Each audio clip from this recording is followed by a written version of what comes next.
That's a very joyous beginning. I think it has elements also. Have we ever discussed whether there is black yacht rock? Whether black yacht rock can be a thing? I think it could be a thing. I think that could be black yacht rock. It has a certain little element of that. That's not what we're here to discuss. I have no idea what we are here to discuss, but I'm going to find out because it's Ask or Tell Me Anything. The number is 888-720-9677. 888-720-WNPR. I surrender myself into your arms, and you will guide the show. All right, so I'm just going to go right to the top of the screen here. Once again, 888-720-9677. 888-720-WNPR. Here we go with Brian in Hartford. Hi, Brian. Hey there, Colin. How you doing? Just fine. All right, so I'd like to talk a little bit about the Saturday rally and recent rallies prior to that. I attended the Saturday rally in Middletown and 3 prior, either No Kings or Hands Off or whatever rallies in Hartford, and even a Tesla takedown rally. And I noticed something very interesting about the demographic. Is it's all old white hippies.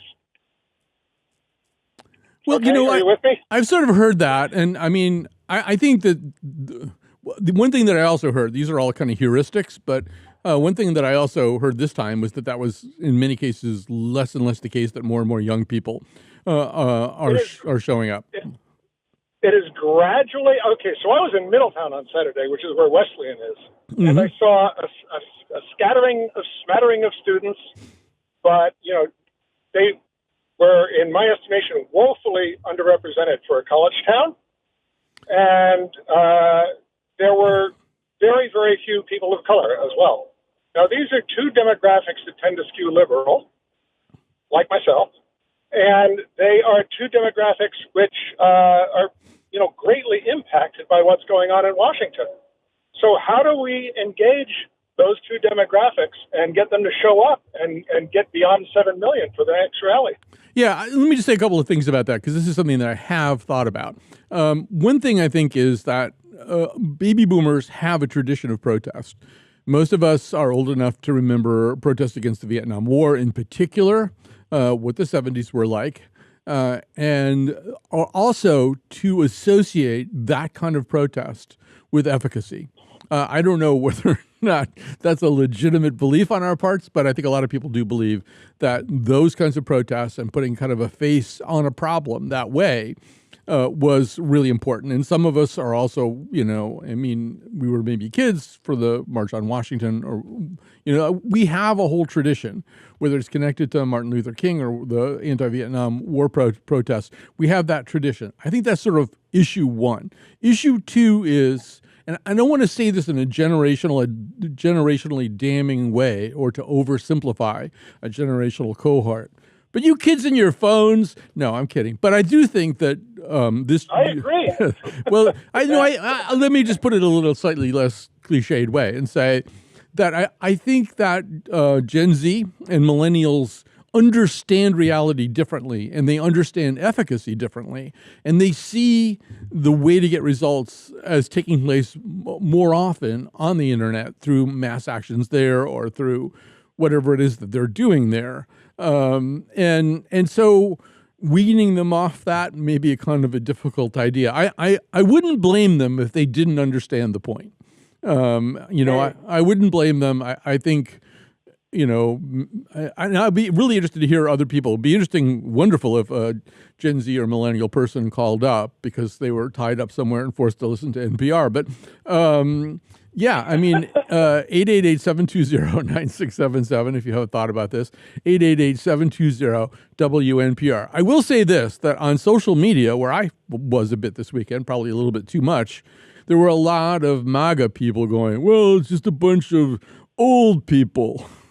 And I pointed out to one of them, you had a chance to vote for a 60-year-old woman or a 78-year-old man who's now 79 and was the oldest sworn-in president in the history of the United States. So don't complain to me about old people. You like old people. You want old people running this place. You want to really, you do learn nothing from Biden. You just like to another really old guy who's not up to the job. But it's a great question, Brian, and I thank you for posing it. And perhaps we will wind up saying some things about it. 888, besides what I've already said. 888-720-9677. 888-720-WNPR. All calls are welcome, theoretically anyway, all calls, including you, Stephanie. Hi, Stephanie, you're on the line. Hi. I'm so glad to be able to follow up on what Brian had to say, because I saw something very interesting in the Hartford event.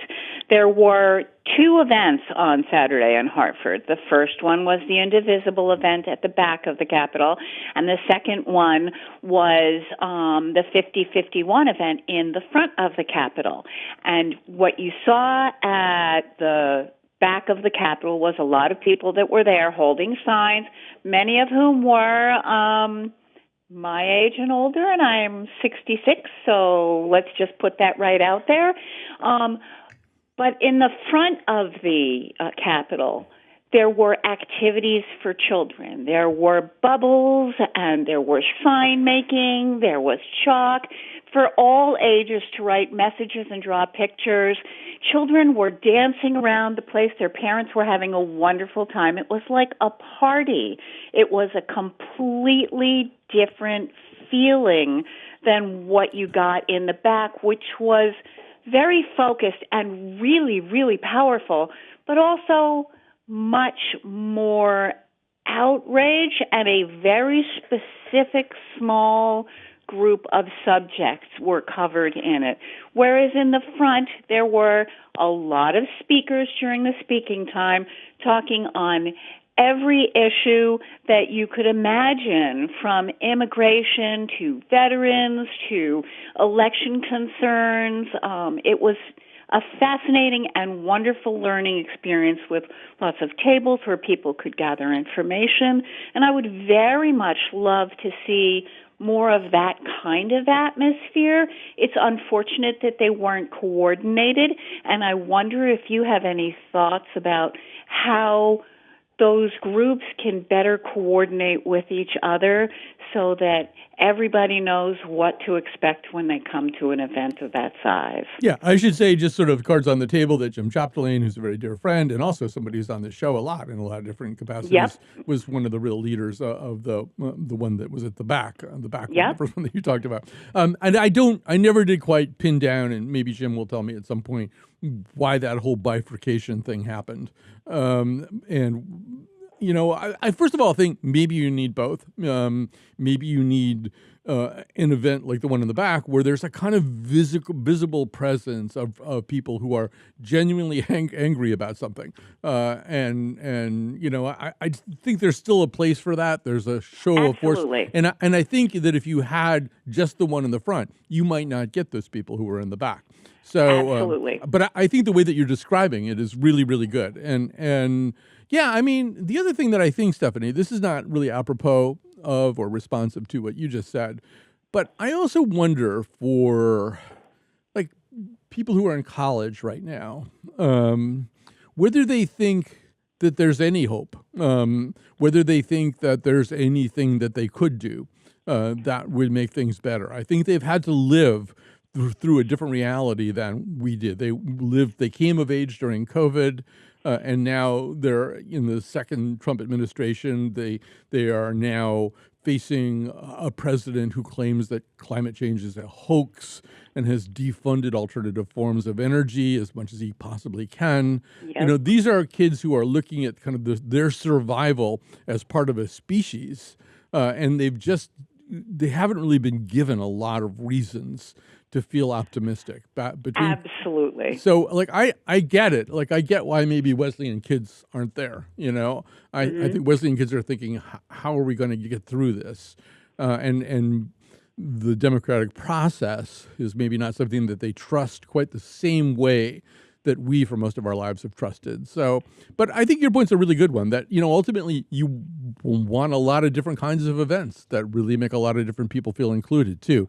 And Brian's call, maybe these groups have been a little white. And then the question is, why would that be? And how can they be made or handled in a way that that invites another demographic in? Exactly. If the various groups that are holding events like this could come together and talk about just exactly that, how do we draw in the kids who at such young ages already feel like there's nothing to look forward to? Because we really need them. They are our future, and they need to see that there's promise. I believe that during this time. No, I believe that children are our future. I believe that. All right, so we're going to just thank you very much for your call, Stephanie. I think we may have an actual Gen Z person, which would be nice to do instead of just wildly speculating about them. Adam, you are now officially the voice of your entire generation. Wear the responsibility wisely. I've been preparing for this my whole life. All right.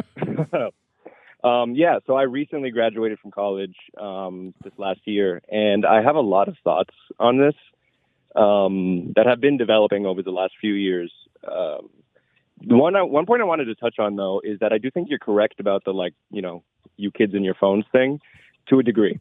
I was just kidding. I was just kidding about that, but yeah. Well, yes, no, but what I mean is that I think my generation tends to view space differently. Yes. Because we are so the idea in many cases of protest is to take up space. Mm-hmm. And we conceptualize of space differently. We're not just thinking of physical space, we're thinking of exposure. And at this point, a lot of exposure is on the internet. Yep. When a lot of us, look at protests and organizing protests, our hope is actually to be featured on the news or to be, to go viral on Instagram or TikTok or whatever, because that's where, the eyes and ears are. That's one element. First of all, can I just say, I just wanted to kind of yes and that. I think that's a really important point, and it's something in our family we've had some conversations about what the modern concept of landscape is. Landscape was one thing for a really long time, but an awful lot of our landscape now exists in virtual space. And I think you're absolutely right also that this is a generation that has concluded, not erroneously, that the biggest way to make an impact is to go viral. And there is something, it's funny too, because I remember in maybe the late 90s, I was at some kind of event. I think it was organized by the magazine The Nation. And I don't know what I was doing there. But there were these kind of, I thought of them as old guys. They were probably the age that I am now. And they were left-wing guys who had gray ponytails, and they said, I make up pamphlets and I pass them out at events and stuff, and that just doesn't seem to be making any impact. I remember saying at the time, have you thought about starting a blog? A blog would be good. And they looked at me and what was that? I said, no, there's this whole space that exists now that's not a physical space. And I think we're always not getting that. The younger generation is always multiple steps ahead of us. So yeah, anyway, Continue. Your next thought. Well, those old guys with gray ponytails are still there. They're still at protests. They're still passing out pamphlets, and they're still confused as to why it's not working. So that much hasn't changed. But the other thing I kind of wanted to touch on that you did, you mentioned is efficacy in these protests. I think a lot of my generation we're not hopeless about where we can sort of make a stand. I think we're a little bit hopeless that when we bring up how we want to make a difference, we're kind of pushed aside as all generations have been, as college students who don't know what they're talking about and are radical and are angsty and all this stuff. When I and many of my peers look at stuff like the No Kings protests, we're like, okay, we like where their heart is at, but what does this do? In our opinion, it's like Trump is just kind of sitting back and laughing at it, and he's not threatened. Many of us don't think MAGA it has been threatened by these protests and other protests that are getting on different things. But when we look back, for example, to South Africa, a lot of the protests to South Africa, the way that changed globally was boycotting and divestment from institutions. Yep. And I think that's where we want to put our stake in. But a lot of times that has been kind of, pushed aside as a too radical or impossible, like an impossible task. So this is my perspective. I think that's all. First of all, I think you are getting old faster than you realize, because I think you've got your left turn signal on right now. I can hear it. That's like an old person. You leave the left turn signal on. That is a sign that you're not plugged in anymore. No, I think you're right about all these things, and I think also that we have to understand. One of the things we've gotten really bad at as a society, and I think also particularly sort of from the center going over to the left, is building coalitions. And I think what we have tended to do, I've noticed this a lot over particularly the last maybe 8 to 10 years, is to figure out who are the people who kind of agree exactly with us, or have the same methods that we have, or don't have tiny little areas of difference, and we sequester ourselves with those people, and we say the other people suck, and for a while we were canceling them, and power comes from coalition. And so having a really smart Adam type guy who can say, okay, how do we TikTok this? How do we do all of this stuff in virtual space as well as in physical space? There's strength in numbers. And I want to, first of all, I do want to salute my friend Jim Chapdelaine. To me, he's a symbol of the kind of work it takes to get these events going. And I'm getting sent pictures on Slack now of the New Haven event, where there were more kids and more young people and more people of color too. So, but I think it takes everything, really. And the other thing I was thinking as you were talking, Adam, is that a certain generation, like it's probably even like Gen Alpha. When Trump made that AI thing with him in the fighter jet and he's pooping all over that, that was so brain rot. It was so Skibidi toilet that I thought, oh, that's probably really working. I think it's stupid. No, you're so right. It is Skibidi toilet. That's crazy. Yeah, you're right. You're so right. So I don't know. I think you're on the right track, though, and I think that the important thing is creating a coalition of dissent, because there is something really impressive about a lot of physical bodies, but there's also something impressive about the equivalent of that in virtual space. So keep at it, keep thinking about it. Call back again soon. It was a good conversation.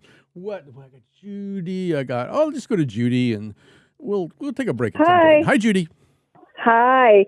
Listen, I went to the rally in Mystic, which is unique because it's a tourist place, right? Yep. So I saw like a huge swath of demographics, but they didn't necessarily attend the rally. You're right about that. And I'm of a certain age, so I did attend the rally. But what I thought was interesting is because I observed the people in the cars that were going by. And one of the things I'll have to say is that a lot of the vitriol that was spewing at us, and there was a lot, believe it or not, was from some very young men in some very big trucks. That shouldn't surprise you. Well, it didn't. I guess it did and it didn't. I didn't think that. I thought they would just drive by, because some people just drive by with miserable faces. But these people went out of their way to not only drive by once, but more than once, and express. But on the same token, there were quite a number of young people at the rally. The thing, though, is that they were very focused on the ICE issue. They had a lot of signs pertaining to that. They had a lot of obscene language pertaining to Donald Trump, and that seemed to be the thing that was really motivating them. They weren't really motivated by some of the other issues that some of the people were, like the Constitution or the legalities of it. They were really motivated by that ICE issue. So I think that is something that seems to be a common thread that goes too far for any demographics. What I also thought was really interesting was a lot of the cars that went by, which were in solidarity of us, were of a young age, and they had their phones out. They were filming us at the same time they were driving by. And I thought, well, if you just stop down the street and you can walk on down here and be in it, in reality, and you won't have to look at it later on your phone. I don't know an answer to that, and I appreciated everything that Adam said. Yeah, I think Adam would say, but that's being there from a certain point of view. The phone thing is being there. How can you be in two places at once when you're not anywhere at all? Well, I mean, sort of, you can be in two places at once these days. I have to ask, I would have never thought of that. You were in Mystic. Did any dolphins attend the protest? We didn't have dolphins, but we had some wonderful sea shanty-like songs from someone. But again, politically motivated sea shanty-like songs from someone from the seaport, which was great. And we didn't have dolphins, but we did have a handmaiden riding a unicorn, which was great. It was really well attended compared to other rallies that we've had there. And it was very interesting to see, again, people from New York and New Jersey and all over. And the fact that, some, like you said, some demographics, I expected them to be miserable, and they were. I think I was just shocked at some of the people that were I didn't know where they were getting their information from because they really were. I mean, one person just about clipped us on a motorcycle, screaming obscenities down the road, a young person. I saw a couple. I was at Old Saybrook, so not too far from you, and I saw a couple of people drive pretty close to the feet of the protesters. Right? I do want to point out that, just so everybody understands here, because this is public radio, we're kind of focused on science and empiricism. Handmaidens are not real. Unicorns are, however. and let's get these dolphins out there next time. I want some dolphin cheers. Ah, ah. No, not pa. I used to be able to do the Day of the Dolphin. You don't remember that movie anyway. Doesn't make any difference. Dolphins, show up next time. The world was full of bad people, baby.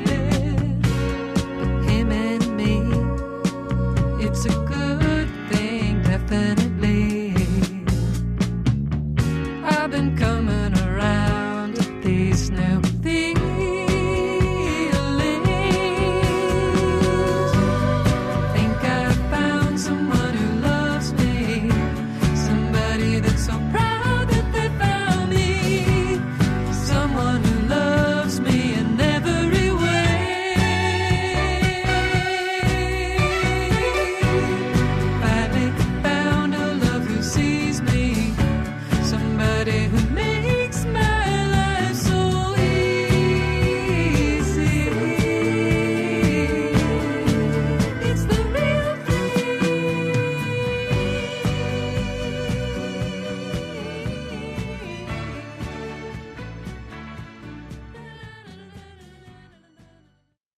Support comes from Mercy High School, an all-girls high school in Middletown. With its college preparatory curriculum and community of teams and clubs, Mercy is committed to helping each student pursue her full potential. Open house October 26th. mercyhigh.com.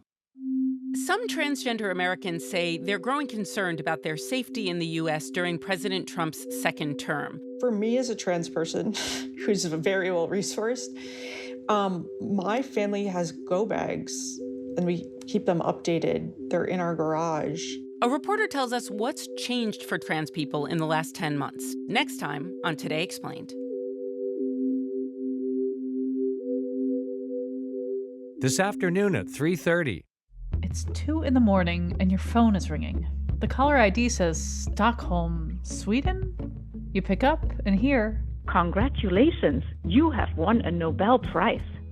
An astrophysicist and a neurobiologist join us to talk about what it's like to get that phone call and what comes after. I'm Kyone Wolf. That's on the next Audacious. Listen Wednesday night at 11. Support comes from Sea Pine Productions, creating documentary and educational videos that help nonprofits, businesses, and educational institutions amplify their stories and impact. More at seapineproductions.com.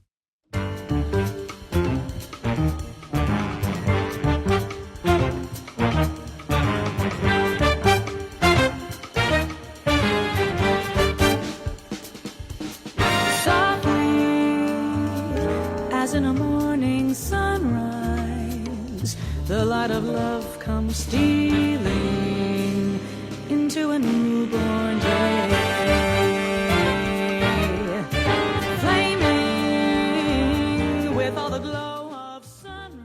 okay, I just need to get this. I need to straighten this out because it's going to bother me otherwise. 1973. In 1973, when they still made movies like in the old days, when a movie was a thing you could call entertainment. No, in 1973, there's a movie called Day of the Dolphin. It starred George C. Scott, and I'm sure there were some other people in it, and then there were some dolphins in it. And when the dolphins spoke, they would kind of go, "Pa, pa, la, pa." And that's actually, when I was in college, we actually, this is really true. We would sometimes do dolphin speech to each other. That's what I got out of Yale University. Anyway, I learned how to imitate the dolphins in the George C. Scott movie. All right, it's Ask or Tell Me Anything. We're going to try to, make that slogan come true. 888-720-9677. 888-720-WNPR. Actually, the dolphins could not say phone numbers in the movie, to the best of my knowledge. They were on track, though. I think if the experiment had continued. All right, let's go, speaking of movies, to Luke in Middletown. Hi, Luke. Colin, how are you? Good. First off, I just want to say thank you so much for this show. It's 100% appointment listening weekly, even, Wolfie filling in. It's such an enjoyable show. Thank you. And to get to my point, all right. So I have a 2-year-old son, and I've noticed that all of the merchandise surrounding the Star Wars universe all appears to be geared towards little boys and stormtroopers. And I'm just wondering, my question to you is, do you think that there's a purpose to branding all of the marketing campaigns to young children and stormtroopers? Right. So, first of all, is your name really Luke? Yes, it is. Because you kind of have a dog in the fight, or you have I don't know. I'm trying to think of a Star Wars animal, and I can't think of one. Pants is immediately now going to slack me in the name of some Star Wars animals. But you have a something in the fight,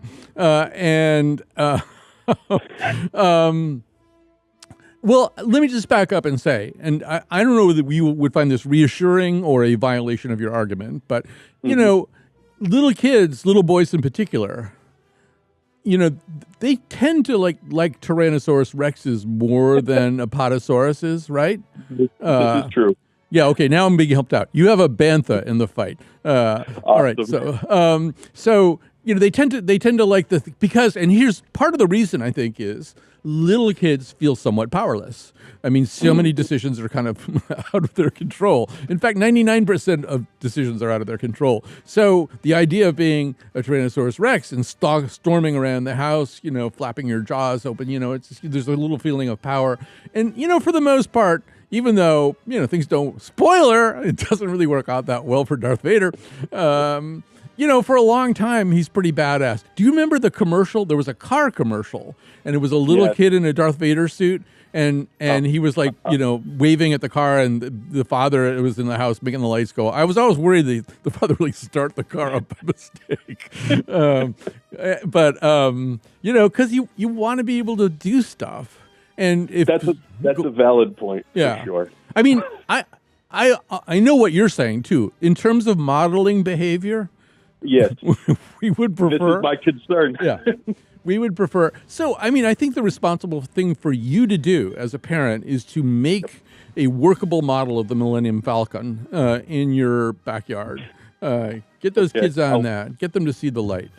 I'll put it together in the workshop. Sure. Strong the force is in you. All right. Thanks for calling. That was fun. It was different. It is, let's see. All right. Well, let's just go to Chris. Chris is driving.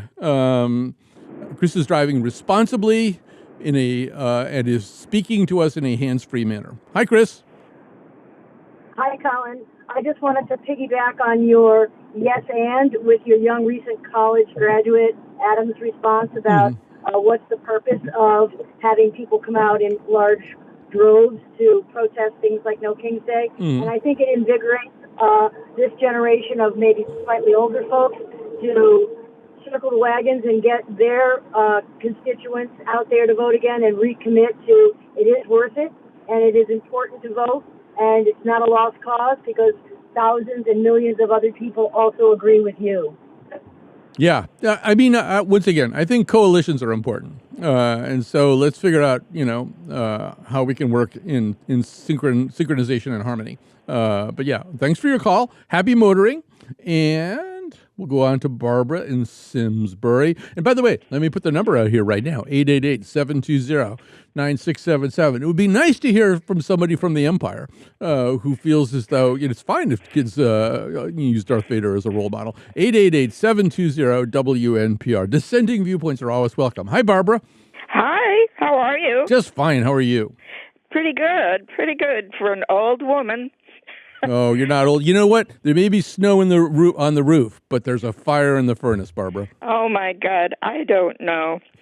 I look at all the destruction of all our social and economic structures and our scientific structures and all of the safety nets and spending money on Arc de Triomphe and withdrawing money from food and medicine to save people's lives, and it makes my head explode. So why I'm calling today is I like to drill down on one specific thing and see if I can understand it.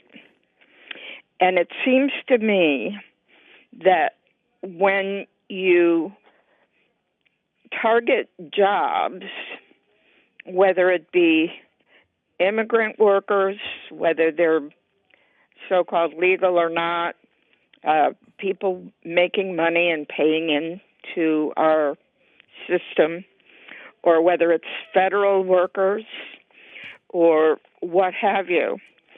If people are not paying into the Social Security system and it's supposed to be paying for itself, but it's being drained and not enough people are paying in, what's the point? The point is that they are going to bankrupt Social Security even sooner. And I think that's the point. I've tried to figure out why the current administration is actually making decisions that are shooting themselves in the foot. Yeah, I mean, I think you're making a good point, and actually there's starting to be a term, I don't know if you've encountered it, Farmageddon. And, I mean, for farmers, obviously losing their workers and not being able to replace those workers because they can't pay a wage that would be satisfactory to the putative next wave of workers, while all of their costs go up because inflation is still essentially unchecked and tariffs are driving stuff even higher, and meanwhile they're getting shut out of certain markets because of reciprocal tariffs. You're absolutely right that we have the recipe for and are already seeing the earliest seedlings of a greater economic disaster. Now, what the Trump administration will say, and they're pretty good with messaging, they'll say, this is a temporary period of discomfort before we achieve self-sufficiency. Yeah, but that's what they say. And the people who already believe everything they say believe that thing because they said it. But yeah, no, I think you've identified, and in terms of, Social Security, which people tend not to understand very well, it's more of a revolving fund than a situation where you get your money back. You need people paying in all the time or it doesn't work. So if you take 20% of the people out, you're going to run out of money even faster. So because there's not enough to sustain it. So I'm thinking they must understand this, but I think that's the whole point. They don't care because they keep on trying to destroy our financial and social structures until we have nothing left. And I think that's the point. It may be the point. We're going to have to, but thank you so much for your call, Barbara. We just got a lot of people waiting to talk, and so I want to get to as many of them as possible. Let's go to Jeff, who's driving. We've also got Kara and Chris and other people who want to talk as well. So let's start with Jeff right here. Hi, Jeff. You're on the. You've got the whatever the thing is, the talking stick. The talking stick. Thanks, Colin. I'm no longer driving. I'm Okay. sitting comfortably. First of all, I'm sorry you had a bad night's sleep. I can relate. Yeah. But I was at the Guilford No Kings rally on Saturday, and I went to Guilford because the New Haven one was too late for me. I had to go to work. Mm-hmm. The Guilford one in the morning was, of course, very well attended. I'm not a crowd person. I'd say there was 800 to 1,000 people walking around the beautiful Guilford Green. And there were good. First of all, I want to just comment that the creativity in the signage is over the top. Yep. People had so many ways of protesting this administration and singling out members of it with great, great creativity. But the thing that was really kind of surreal was in the middle of the Guilford Green was a big white tent, the type of tent that you see at events. Inside that tent, while the anti-Trump protest was going around, people were circling around it, right, walking around it, was the Gilmore Girls Fan Fest. Ah. It was taking place, and there was, as I just poked my head in the window, there was a pop quiz on trivia about the Guilford Girls going on, Gilmore Girls, while there was maybe 40 people sitting in folding chairs inside. That was probably actually Lily Tyson Quality Entertainment Productions tent. They have a lot of them, and I know they've got a big Gilmore Girls project coming. I think it's like set in the future, and the Gilmore Girls are all in their 80s. That's as much as I've seen of it, but we're all pretty excited. Well, obviously, it's very sad that Betty White is no longer with us. She would have been perfect. But anyway, thanks for that. Thanks for sharing all that color, as we say. We'll go to Chris and then to Kara. Actually, let's go to Kara first because it's sort of tied in. But then we'll go to Chris. Don't go away, Chris. Want to give out the number again, too, which is 888-720-9677, 888-720-WNPR. All right, Chris, you get the floor. Chris? Oh, Kara, I'm sorry, but Kara. I succeeded in confusing myself. Kara, you have the floor. Hi, can you hear me? I can hear you loud and clear. Oh my God, the ironic thing is I called in because I'm like, oh, he wants to hear a younger voice, and now I suddenly can't operate a phone. So yeah, I was like, I don't know, I'm 42. I'm like, am I younger? I don't know. I don't even know what generation I'm from. Like, am I a millennial? I don't want to be. Well, we have yes, you are a millennial. Oh, come on. Well, anyway, I'm being told that by our crack research department has been researching this question in real time, and they say you're a millennial.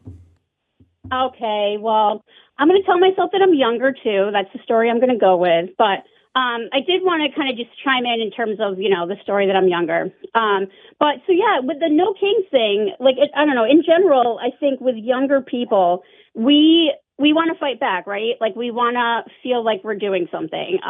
Especially, I think we're talking to someone that had gone to college and stuff. But I think the biggest thing, especially with the No Kings thing that I saw, I'm a little bit distracted by my rescue dog who has anger problems and is barking.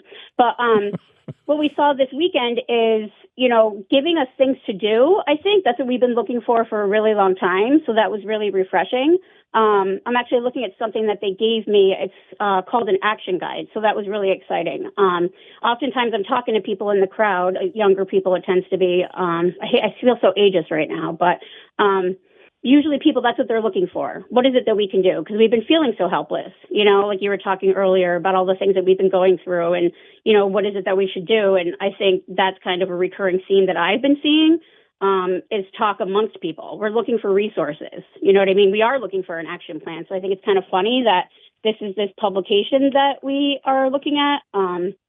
So, yeah, I mean, that's kind of where I'm at with things. I think you're right, but I think it's worth making the point here that things like No King's Day and rallies like the No King's rallies have multiple purposes, and one of the purposes is networking. And in fact, the speeches are often either boring or hard to hear, and people wind up talking to one another and making new alliances, and people make new friends and encounter old friends, and some of some of the action can come from that. Nobody should think that a rally is kind of the end of the project. It's the beginning of the project. And so I like the idea that they handed out action items. I have a couple other follow-up questions. So when you say rescue dog, is this a dog like a St. Bernard where if you get buried in snow, the dog comes and rescues you?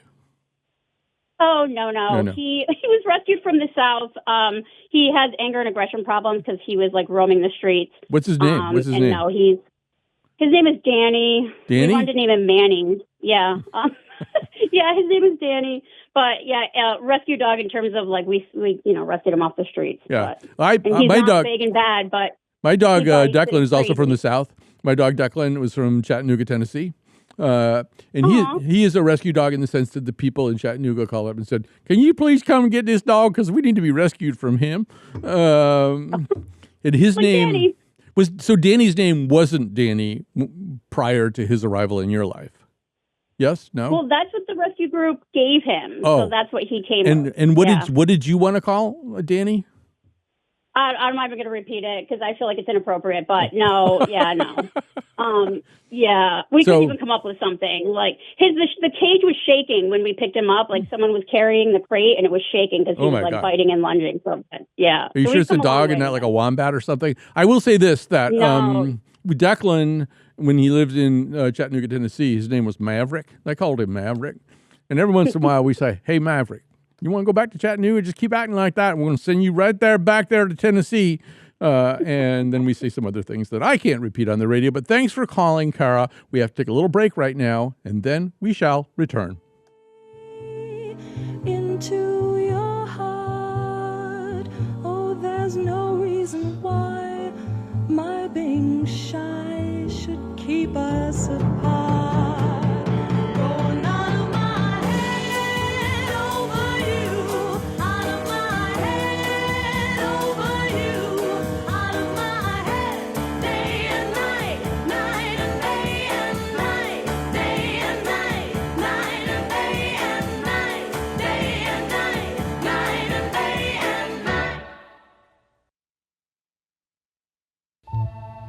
I'm Scott Tong. The impasse on Capitol Hill has pushed the federal shutdown into a third week. We'll look at the impact on national parks across the country. Wildfires are burning, but will those risks be communicated to the broader public? Next time, Here and Now.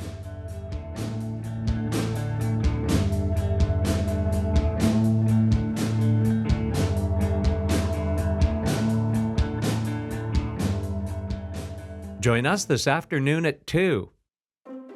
Are you finally diving into that bestseller collecting dust on your nightstand? Maybe revisiting an old favorite? Or if you're like me and you can't decide what to read, maybe you're in the middle of 10 different stories. All I can say is, I see you, book friends, and so does Connecticut Public. That's why we've created Where We Read, a space to nerd out on books and authors, and maybe find one more story to pop on your reading list. Visit ctpublic.org/whereweread for more. Connecticut Public is honoring Black businesses by celebrating the entrepreneurs building, innovating, and shaping communities across our state. From roundtable conversations to community spotlights, we're amplifying Black voices, stories, and successes across industries and across Connecticut. Watch, listen, and explore at ctpublic.org/Black Voices.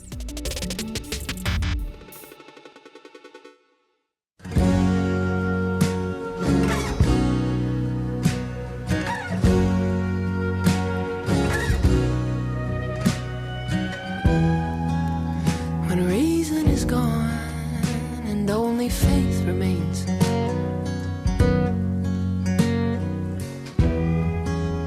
these silver lines, they're difficult to face.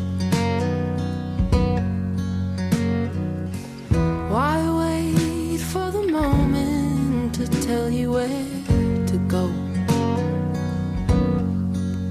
'Cause you're free. Don't take my life, I swear I'm living in it. And we don't wanna die. I'll be alright, and when I'm older I'll say I did more than just survive. Yeah, I tried, yes I tried. We need to be. Yeah. All right, so we're back. And that was Dominique Adams, by the way. We're like the East Coast Dominique Adams fan club. She's from someplace in Western Canada, like Winnipeg or one of those places. She needs to come out here. She needs to be in the studio with us. All right, so it's Ask Her, Tell Me Anything. I'm going to have to kind of speed date through these last few calls, but we will do our best. We'll start with Chris in Killingworth, and then we'll keep going. Hi, Chris. You're on the air. Hello.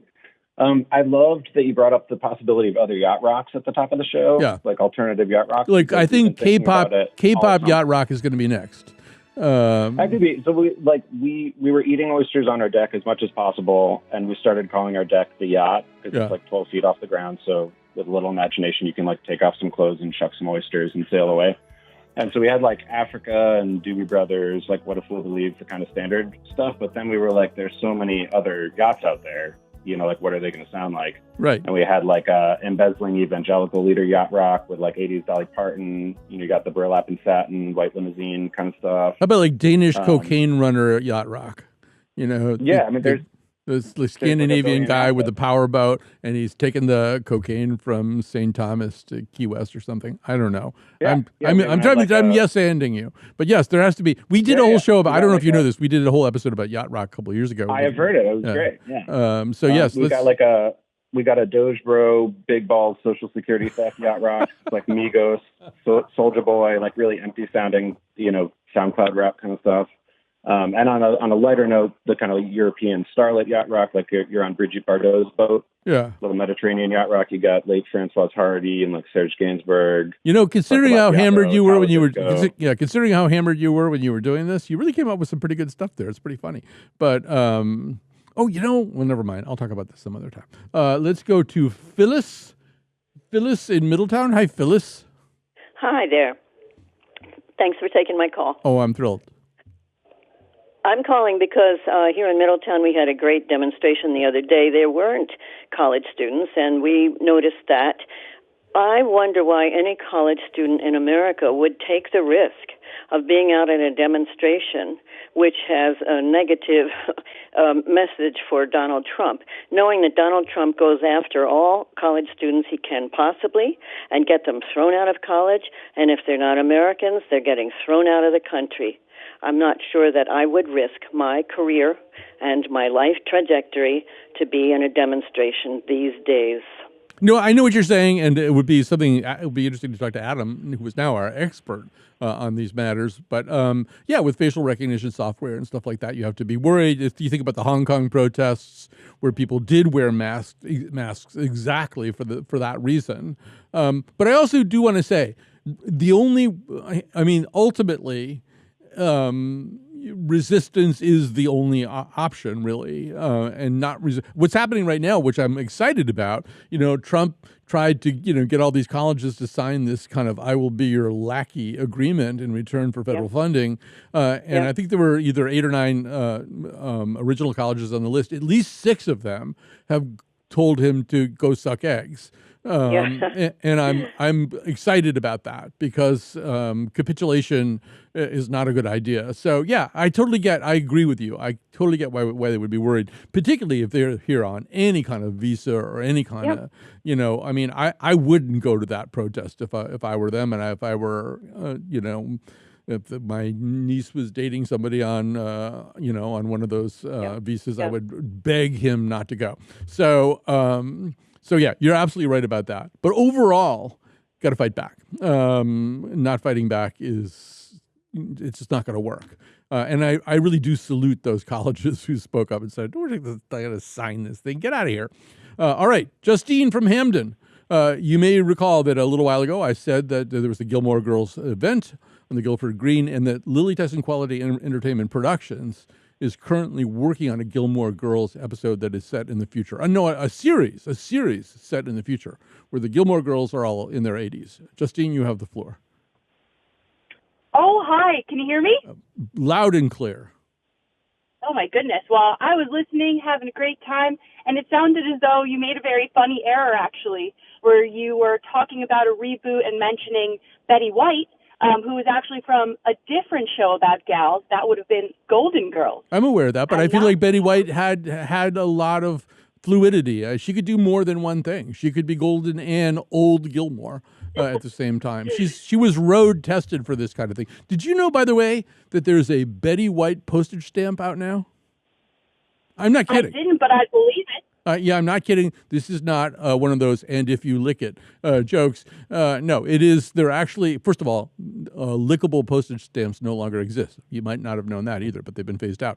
But Robin Doyle Aiken already has some of the Betty White stamps. I intend to. There's a Betty White postage stamps, and there's, I believe, a Goodnight Moon issue of postage stamps. I love postage stamps. I believe that. Yeah. Betty, I mean, the following she has, I think people have so much memorabilia from her. The stamp does not surprise me. Yeah, I'm excited about it. Well, thanks for your call. Yeah, could I just say, just here at the end, I love postage stamps, and I know that increasingly there are fewer reasons to use them. I pay my bills online. What's wrong with you? But somebody goes to so much trouble. It's like John Carroll Lynch, if that's his name, in Fargo. He plays Marge's husband, and he's got a painting of a duck or something. Oh, Adam's back. There's no time. I'm sorry, Adam. Next week, Adam. But, somebody goes to a lot of trouble to make these interesting, fun stamps. I really don't get why people just go, I'm going to buy a roll of forever stamps with like a flag on them. That's fine. That's fine.